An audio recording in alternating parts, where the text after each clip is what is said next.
Memorization. People use memorization every day, whether it's for work, school, remembering daily tasks, or just for fun.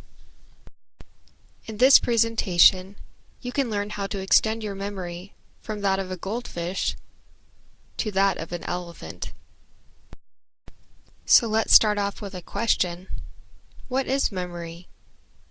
Kevin Arnold said, "Memory is a way to hold on to things that you love." In more scientific terms, memory is split up into 3 different subcategories. To demonstrate, we can use the memory method diagram. First comes short sensory storage, which contains memory from outside stimuli, such as sight, touch, or sound. It only lasts a fraction of a second and allows us to identify consciousness. After sensory storage comes our short-term memory, but only if we give it attention. This storage holds for about 20 to 30 seconds. Sensory storage and short-term memory are forgotten unless rehearsed. Have you ever been introduced to someone and forgotten their name within seconds? That probably means their name didn't go past your short-term memory into your long-term memory, which would commonly take a rehearsal of 3 times. Long-term is the last subcategory, which can hold memories for as long as you're living. It retrieves information from your short-term memory when it's coded properly. I introduce to you our most distinguished clinical subject, Tom. Hi, I'm Tom. Henry. Marlon. Doug. Lucy. Hi. Oh, those are cool flip-flops. Where'd you get them? You like those? It's an interesting story. I was over on the North Shore the other day. Hi, I'm Tom. Huh? Henry. Hi. Marlon. Tom lost part of his brain in a hunting accident. His memory only lasts 10 seconds. I was in an accident? That's terrible. Don't worry, you'll totally get over it in about 3 seconds. Get over it? I mean, what? Tom is a classic case of a disconnect between short-term and long-term memory. To keep most things in your long-term memory, you have to work for it. How do we do this? Through attention and rehearsal. You may be thinking, what is rehearsal? It is what helps us to retain information later or retrieve from the vast storage that is our long-term memory. Rehearsal requires repetition and attention.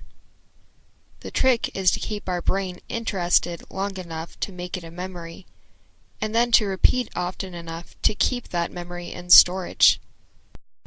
With most things, it probably isn't that you forgot.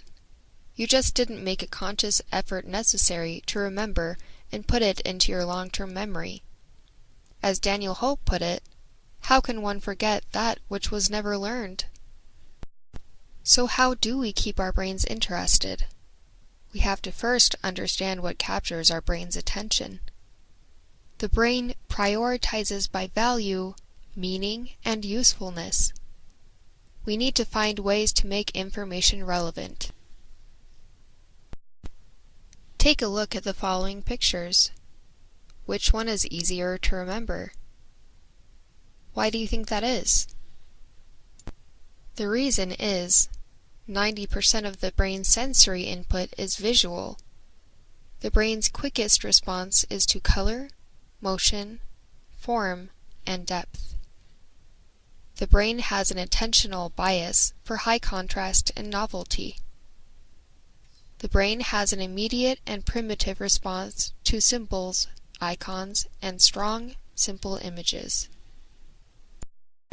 To be able to exercise these methods of interesting your brain, it first requires your attention.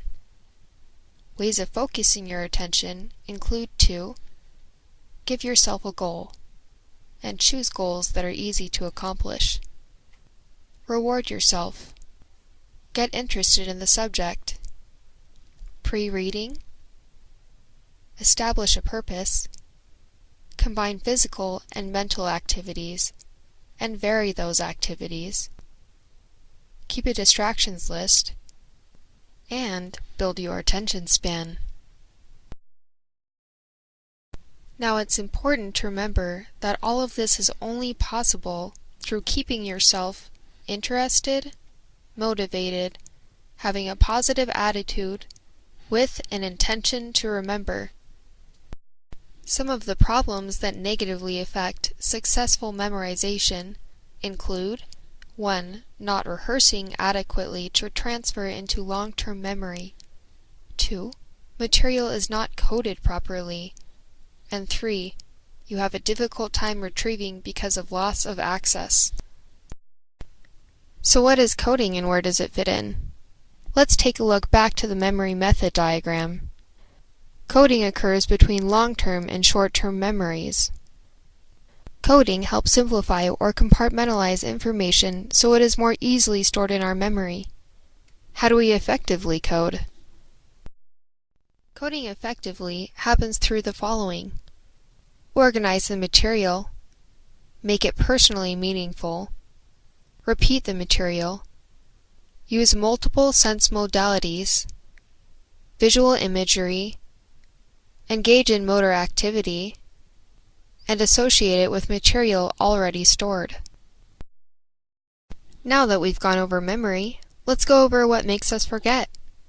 It all begins with Hermann Ebbinghaus from 1885, who did studies on forgetfulness. Having subjects memorize a list of meaningless, three-letter words, he tracked how quickly his subjects forgot the words, and created the forgetting curve. This graph not only displays his original findings, but tells us how the forgetting curve can be changed around. Ebbinghaus discovered that through review, the effects of the forgetting curve were completely changed. So how do we forget? This blue line shows that the forgetting curve would actually start here, as we typically remember only about 75% at the end of a lecture. The forgetting curve would start here, at the green line, if we could remember everything after a lecture. However, the red shows that you have the potential to forget less plus remember more if you review immediately after class despite the 25% lost initially. How do we overcome forgetting? By reviewing. This next graph shows what would happen if you studied immediately after class, perhaps by completing, organizing, and comprehending notes.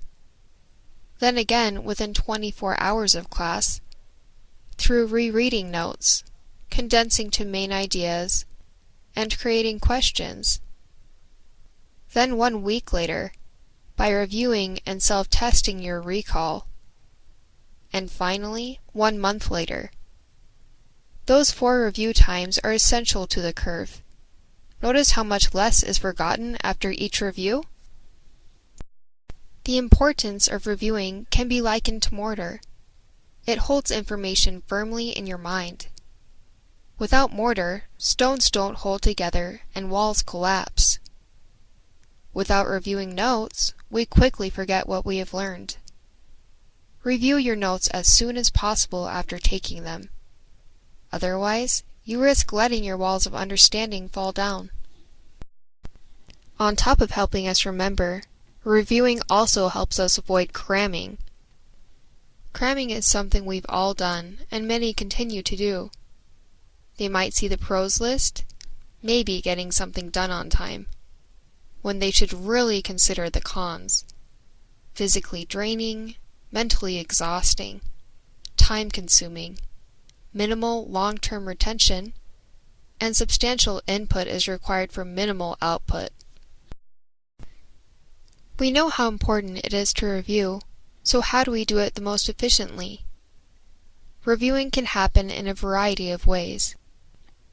It is up to you to determine the way that works best for you. A great way to review is through recitation. Studies show that most forgetting occurs within just a few minutes. Don't passively reread the material. Try saying it out loud or writing it down from memory. Through understanding, it helps transfer material to your long-term memory. Another tool for reviewing is found in mnemonics.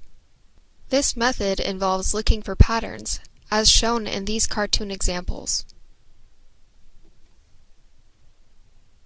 The limitations with mnemonics are: some devices can be complicated to learn and time-consuming to develop. They often don't help with understanding, the devices can be forgotten, and they don't work well with technical terms in math and science.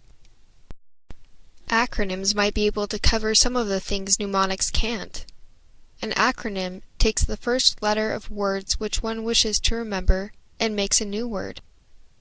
You might have used them before, with examples such as CTR, Choose the Right, LOL, Laugh Out Loud, NASA, National Aeronautics and Space Administration, or any of the following. Another method is acrostics. This takes the first letter of a group of words, or the word itself, and makes a new sentence. Rhymes and songs can also be considered acrostics. You've probably used them before. In music, a common one to remember the letters of the treble clef are Every good boy does fine. E, G, B, D, F. In math, you may have learned Please excuse my dear Aunt Sally for parentheses, exponents, multiplication, division, addition, and subtraction. The next method is to link or chain items together to make some sort of memorable story. The weirder, wackier, or more colorful, the better. The next two useful methods are location association, or loci, in which you think of a very familiar location and mentally place the items you want to remember in the picture. Associate them with existing objects. Also, visualization, where you use colorful and vivid mental pictures to help you remember things. Of all the reviewing methods, perhaps the most important can be expressed through the learning pyramid. Our brain retains information from a lecture at 5%. 10% of what we read is retained. Audio-visual is remembered at 20%. Demonstration is 30%. Discussion group, 50%. Practicing by doing, 75%. And finally, 90% of what we simply teach another is remembered. How many times have you found yourself simply reading to study? The difference of 80% makes it well worth it. Thou therefore which teachest another, teachest thou not thyself? How can anyone find time to review when there are so many distractions? Don't be a Bart. Be smart. Pick a spot with a minimal amount of distractions. Turn off loud music. Put accessories away. Give yourself plenty of room. And turn off other technologies. Congratulations! Now you are on your way for better review and memorization.